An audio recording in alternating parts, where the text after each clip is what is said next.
मजबूत है बाजार और ऐसे मजबूत बाजार में स्वागत किया जाए एक बेहद खास मेहमान का। हमारे साथ कार्यक्रम में शामिल हो रही है कोटक ऑल्टरनेट एसेट मैनेजर्स की सीईओ इन्वेस्टमेंट और स्ट्रेटजी लक्ष्मी अय्यर जी। Lakshmi ji good morning.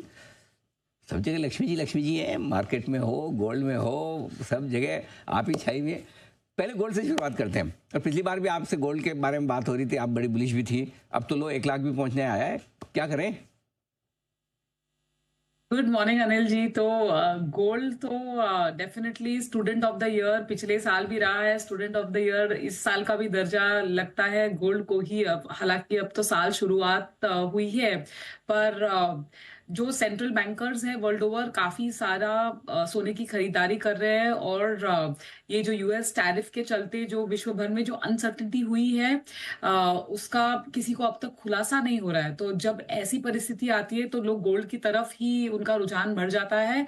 और यही हमने आंकड़े देखे हुए, और गोल्ड ने लगातार अगर आप देखो केवल 15-16 दिन में $500 की रैली तय की है। यहाँ पे जो लोग कह रहे हैं कि काफी और गोल्ड बढ़ सकता है क्योंकि मोमेंटम उनके फेवर में है, मैं ना नहीं कहती हूँ और मैं उनकी बातों से सहमत हूँ। पर नियर टर्म एक ब्रीदर लेना, कोई भी एसेट क्लास में, चाहे वो सोना हो, चाहे वो इक्विटी हो, चाहे वो फिक्स्ड इनकम हो, एक ब्रीदर लेना स्वाभाविक है। तो शायद हम एक राउंड जो रिटेल इन्वेस्टर्स ने जो खरीदा हुआ है शायद वो प्रॉफिट बुकिंग कर सकते हैं। हालांकि इंक्रीमेंटल जो फ्रेश सौदा लगाना है गोल्ड में, ये लेवल्स में हम बोलेंगे थोड़ा डिप्स में खरीदेगा, ये लेवल्स पे फ्रेश सौदा ना करे, ऐसी हमारी राय है। और बैंक्स का क्या हो रहा है? मतलब आग ही लगी है एकदम, मतलब सबको बैंक्स खरीदने, सबको एनबीएफसी चाहिए। क्या कुछ बदला है इसके लिए? देखिए, दो चीजें बदली है। रंग बदला है। अगर यूएस का रंग देखो तो रंग केसरी है और इंडिया की थाली में हरा रंग परोसा जा रहा है। तो ये डेफिनेटली, और इसके चलते जो महंगाई के आंकड़े जो हमने देखे पिछले महीने का भी, महंगाई के जो हेडलाइन सीपीआई के जो नंबर देखे वो भी नीचे आए हैं।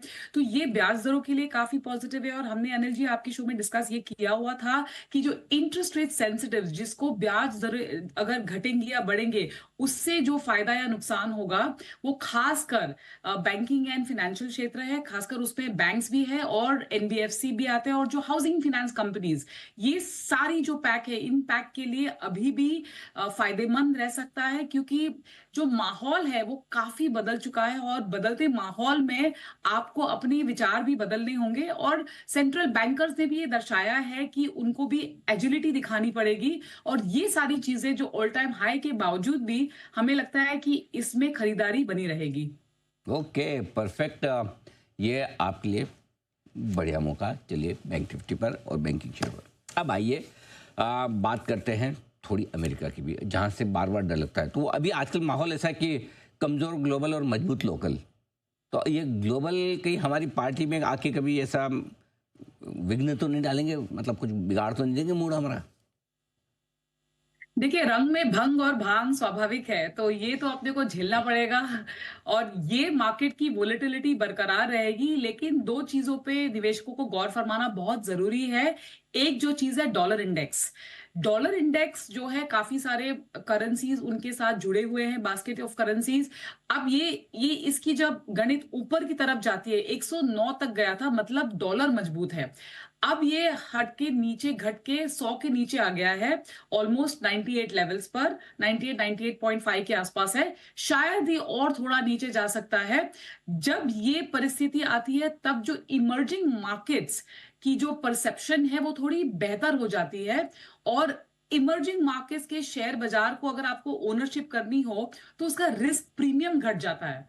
और यही हम देख रहे हैं कि जैसे मैंने आपको शुरुआत में बताया, वहां पे लाल रंग छाया हुआ है। जो केसरी की मूवी केसरी रिलीज हुई है तो वो मैंने पिक्चर देखी है, तो इसलिए कह रही हूँ, वो एग्जाम्पल मैंने दिया आपको। लेकिन यहाँ पे जरूरी नहीं है कि वही चीज हम देखें। और जो अर्निंग्स कट की हम बात करें हमारे देश में, वो हम ऑलरेडी देख चुके हैं। वेरएज यूएस में अभी तक हमने अर्निंग्स कट्स और मार्जिन जो कॉम्प्रेशन है उसका जो फुल इम्पैक्ट है मार्केट पे, अभी तक हमने देखा नहीं है। तो हमारा ये मानना है कि ये गैप थोड़ा चलता रहेगा। और जो DM to EM, develop markets to emerging market trade है, उसमें इंडिया एक खासकर बेनिफिशियरी हो सकता है। और कंपनियों की कमाई को लेकर आप निश्चिंत है कि रिजल्ट सीजन ठीक ही रहेगा ये वाला? देखिए, रिजल्ट सीजन अभी भी मिक्स्ड ही आ रहे हैं, तो हमारा ये मानना है कि एफवाई फाइनेंशियल ईयर 2027, अभी हम 26 में है, शायद हल्का सा, काफी हद तक ऑलरेडी हम देख चुके हैं, अर्निंग्स जो कट होना है हम कट चुके हैं ऑलरेडी। पर यहां से 2-3% और अर्निंग पर शेयर यानी ईपीएस कट निफ्टी पे हम देख सकते हैं। लेकिन ये काफी सारी चीजें प्राइस्ड इन हो चुकी है, और लार्ज कैप जो निफ्टी अगर रिफ्लेक्शन की हम बात करें तो लार्ज कैप में यहां से इंक्रीमेंटल डाउनसाइड अभी भी हमको थोड़ा कम दिख रहा है। हालांकि रिजल्ट के जो अभी जो प्रक्रिया चल रही है वो चलती रहेगी, मिक्स्ड रिजल्ट्स आते रहेंगे, लेकिन मार्केट इसको अपनाकर FY 2027 की तरफ ध्यान बटा रहा है। और वहां पे हमको लगता है कि ऐसे जो स्टीप कट्स जो अब तक, जैसे मैंने आपको बताया, यूएस में अब तक स्टीप कट्स की उम्मीद की जा रही है, और वहां पे तो रिसेशनरी ट्रेंड्स के आसार लक्षण दिखाई दे रहे हैं। यहाँ पे हमको वो काफी कुछ जो धुंध था वो काफी हद तक सुलझ गया है, और यहां से इंक्रीमेंटल उलझने की बजाय हम चीजों को बेहतर होते हुए देख रहे हैं। परफेक्ट, तो ये आपके लिए रहा है। अच्छा, मॉनसून को लेकर थोड़ी खबरें अच्छी आ रही है, उम्मीद करें कि महंगाई और घटेगी, ब्याज दरें भी। जी बिल्कुल, आई थिंक वो एक चीज है जो लगान पिक्चर में जो किसान देख रहे हो, या हमारे जो मार्केट के लगान वाले हैं वो जो ऊपर बरसात की तरफ देख रहे हैं, दोनों के initial forecast normal to above normal दिखाई दे रहे हैं। तो ये जो है खाद्य पदार्थ की चीजों को कंट्रोल में रखेगा, और जो फूड रिलेटेड स्पाइक यूजुअली जो सीजनैलिटी के हिसाब से उम्मीद की जा सकती है गर्मियों में, शायद वो नहीं होगा, और ये ब्याज दरों के लिए ठीक है। तो यहां से क्या हम और 25 से 50 बेसिस पॉइंट रेट कट की उम्मीद कर सकते हैं पूरे साल में? The answer is yes. Lakshmi ji, thank you so much ma'am हमारे साथ जुड़ने के लिए इस मौके पर, और बताने के लिए कि अब यहाँ से भारतीय बाजारों के लिए किस प्रकार के मौके और कौन कौन से पॉकेट्स हैं जहाँ पर बेहतरीन अपॉर्चुनिटी यहाँ से निवेशकों को भी मिल सकती है। Thank you so much ma'am हमारे साथ जुड़ने के लिए। इस बीच आइए जरा बाजार पर भी नजर डालिए। 24,200 के ऊपर निकला है, और कुछ समय पहले 9:45 बजे के आसपास ही सर ने कहा था कि अगर आपको फ्रेश एंट्री करनी है तो या तो 24,100 के करीब बाय ऑन डिप्स करें, या 24,225 के ऊपर निकले तब आपको खरीद का एक मौका मिलेगा। तो अब यहाँ पर निफ्टी भी पूरा जान लगाने का प्रयास कर रहा है, और निफ्टी बैंक तो देखिए सुबह ही कहा था, इनफैक्ट सुबह क्या हफ्ते की शुरुआत में ही यहाँ कहा गया था कि खुले नीले आकाश की तरफ बढ़ेगा, और आज हमने 55,900 के ऊपर नया लाइफ हाई भी बनते हुए देखा, और अभी भी लाइफ हाई के पास ही 560 अंकों की मजबूती के साथ कर रहा है कारोबार। लेकिन आइए एसपीएल मिड कैप की अब पिक्स भी हमारे यहाँ एक्सपर्ट से लेनी है, तो अब बारी आती है मेहुल जी की। मेहुल जी, सर बताइए एसजेवीएन के बाद पोजिशनली आपको क्या पसंद आ रहा है? अनया जी, पोजिशनल पिक के तौर पर हमें जो पसंद आ रहा है वो आईडीबीआई बैंक लिमिटेड है। 86 के आसपास ये ट्रेड कर रहा है। 79 के स्टॉप लॉस से खरीदारी करनी है। 95 का हमें लगाना है टारगेट। यहाँ पर हमने एक पहले डिस्क्लेमर देते हैं, हमने हमारे क्लाइंट्स को भी रेकमेंड किया था मॉर्निंग में।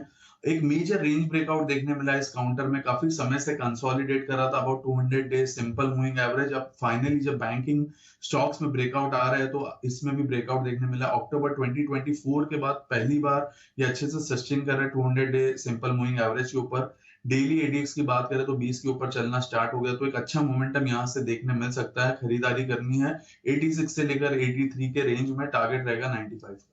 ऑलराइट, चलिए तो आईडीबीआई बैंक पे रखिएगा नजर। आइए बंसल जी से उनकी 10 की कमाई की पिक लेते हैं। सर बताइए कौन सा स्टॉक है रेडार पे? नया जी, 10 की कमाई का स्टॉक पिक है बासफ BASF। 4650-55 के अराउंड स्टॉक चल रहा है। टेक्निकली एक बॉटम फॉर्मेशन के संकेत हैं। 80-90 डेज का नजरिया बना के BASF में इन स्तरों पर करेक्शन पर बाइंग की राय है, और यहाँ पे टारगेट है 5750 के 5750 के लक्ष्य के लिए BASF में निवेश की राय है। चलिए, निवेश के लिए प्रबल दावेदार BASF 5750 तक का स्तर यहाँ पर छू सकता है। जैन साहब बताइए सर, फोसेको इंडिया के बाद शॉर्ट टर्म पिक आपकी कौन सी होगी?